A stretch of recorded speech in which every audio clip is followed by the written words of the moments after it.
Bismillahirrahmanirrahim. Assalamu alaikum dear students. I am Mr. Zahid Ali and today our topic of discussion is preposition of time. कि आज हम बेटा preposition of time के लिहाज से पढ़ेंगे कि किस तरह से हम preposition time का इस्तेमाल करते हैं। अच्छा, जब हम time की बात करते हैं तो हमारे ज़हन में दो बातें आती हैं। नंबर एक क्लॉक, कि क्लॉक पे क्या टाइम हुआ है, क्या घंटा हुआ है, क्या मिनट हुए हैं, क्या सेकंड्स हुए हैं। और दूसरी चीज़ जो हमारे बात आती है वो है कैलेंडर, कि कैलेंडर में कौन सा दिन चल रहा है, कौन सा महीना चल रहा है, कौन सी डेट है या कौन सा ईयर चल रहा है। तो आज हम कैलेंडर और क्लॉक की मदद से ये समझने की कोशिश करेंगे कि किस तरह से हम प्रेपोजिशन ऑफ टाइम का इस्तेमाल करेंगे।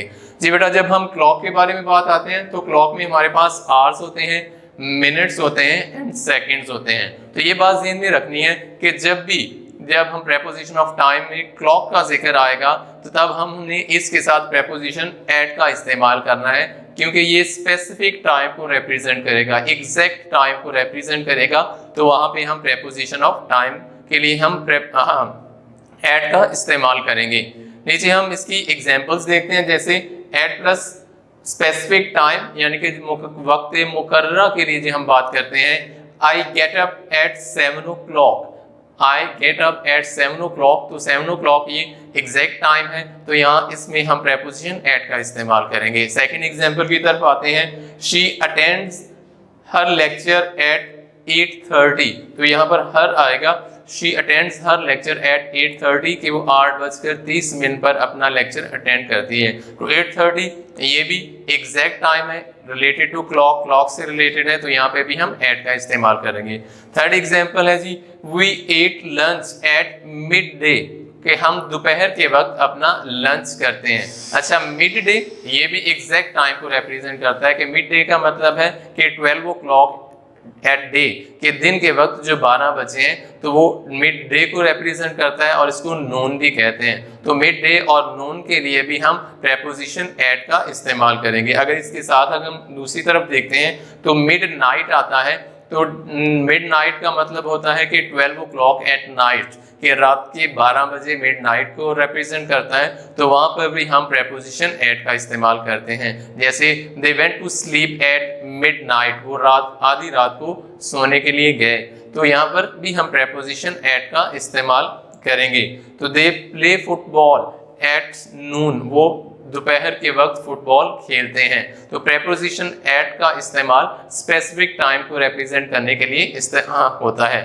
आगे हम नेक्स्ट आते हैं, हमारा जो है दूसरी तरफ है हमारे पास कैलेंडर है। कैलेंडर में की बात जब हम करते हैं तो उसके साथ ही हम मंथ्स और ईयर्स के बारे में मंथ और ईयर भी आ जाता है। जैसे कि कैलेंडर में हमारे पास ईयर्स हैं, मंथ्स हैं, डेज हैं और डेट है। तो ये ज़हन में रखना है कि जब भी ईयर की बात हो, मंथ की बात हो, तो वहाँ पे हमने प्रेपोजिशन इन का इस्तेमाल करना है।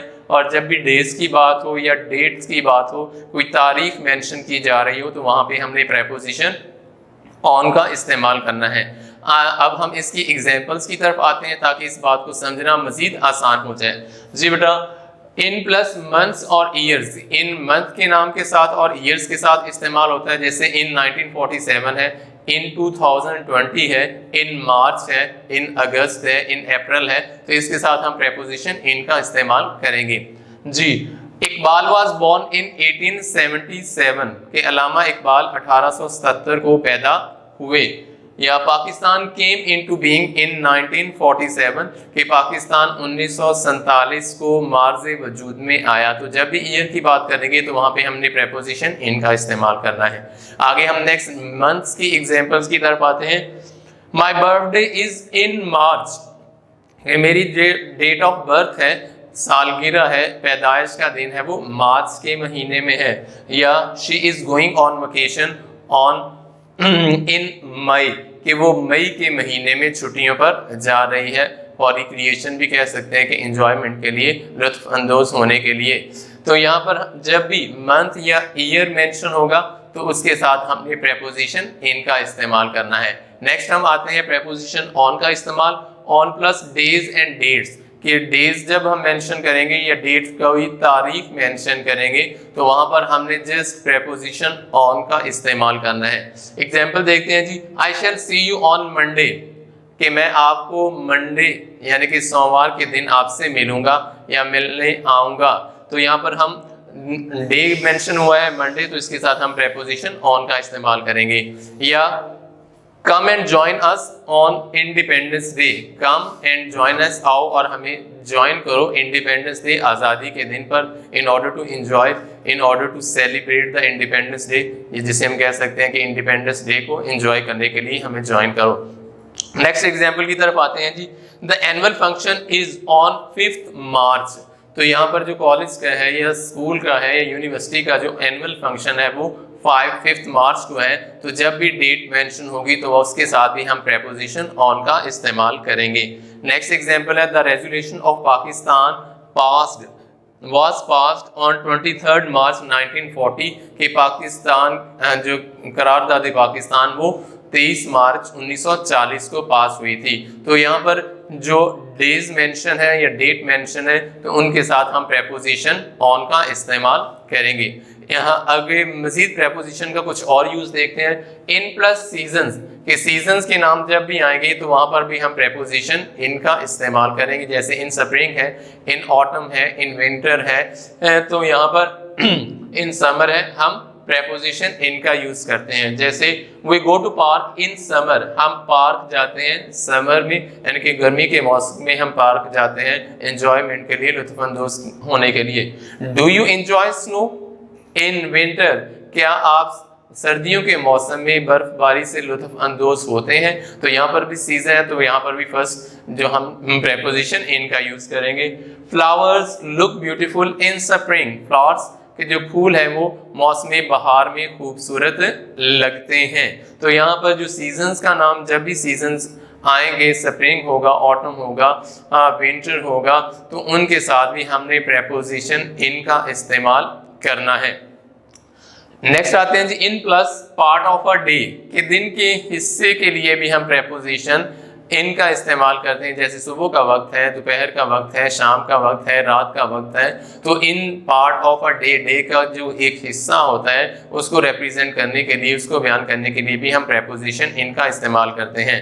इसकी फॉलोइंग एग्जांपल्स की तरफ आते हैं। जैसे जी इन द मॉर्निंग है, we go to college in the morning, कि हम सुबह सवेरे कॉलेज जाते हैं।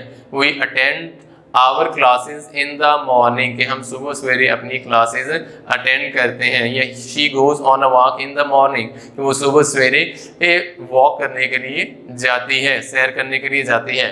तो नेक्स्ट जी आता है इन द इवनिंग है, they play football in the evening, तो यहाँ पर दे आएगा, वाई मिसिंग हो गया कि they play football in the evening, कि वो शाम के वक्त फुटबॉल खेलते हैं। और इसकी एग्जाम्पल अगर और देखना चाहें तो Ali pledge cricket in the evening, कि अली शाम के वक्त क्रिकेट खेलता है। नेक्स्ट आता है जी example in the afternoon, afternoon बाद दोपहर को कहते हैं। She recites holy Quran in the afternoon, कि वो बाद दोपहर कुरान की तिलावत करती है। या ही रेस्ट इन द आफ्टरनून, वो बाद दोपहर आराम करता है। अच्छा, अब यहाँ बात की है इन द मॉर्निंग आएगा, इन द इवनिंग आएगा और इन द नून आफ्टरनून आएगा। लेकिन जब भी हम बात करेंगे नाइट की या नून की तो वहां पर हम एट यूज करेंगे, वहां पे इन प्रेपोजिशन इस्तेमाल नहीं होगा। तो एट नाइट होता है, इन नाइट नहीं होता। तो यहाँ पे एग्जांपल है, they watch drama at night, वो रात के वक्त ड्रामा देखते हैं। They play badminton at night, कि वो रात के वक्त चिड़ी छिक्का खेलते हैं या बैडमिंटन खेलते हैं। तो यहाँ पर प्रेपोजिशन एट यूज होगा। और इसी तरह नून, जैसे हमने पहले डिस्कस कर लिया है कि नून ये भी एग्जैक्ट टाइम को रिप्रेजेंट करता है, तो इसमें भी प्रेपोजिशन एट हम इस्तेमाल करेंगे। आज के लेक्चर में डियर स्टूडेंट्स हमने डिस्कस किया है प्रेपोजिशन ऑफ टाइम को, कि किस तरह से क्लॉक और कैलेंडर की मदद से हमने इसको डिफाइन किया है कि क्लॉक जब भी मेंशन होगा जो एग्जैक्ट टाइम को रिप्रेजेंट करता है तो वहाँ पे हमने प्रेपोजिशन एट का इस्तेमाल करना है। और अगर हमारे पास ईयर्स या मंथ आता है सेंटेंस के अंदर, वो मेंशन है, तो वहाँ पे हमने प्रेपोजिशन इन यूज करनी है। डेज और part of a day and even date, तारीख के लिए जब भी सेंटेंस में कोई आता है तो वहाँ पे हमने प्रेपोजिशन ऑन का इस्तेमाल करना है। उम्मीद है कि आज की वीडियो जो है आपको हेल्प करेगी in preposition time preposition of time से रिलेटेड जितनी भी कंफ्यूजन है वो दूर हो जाएगी। आइंदा नई वीडियो के साथ नेक्स्ट हाजिर होंगे, तब तक के लिए अल्लाह हाफिज़।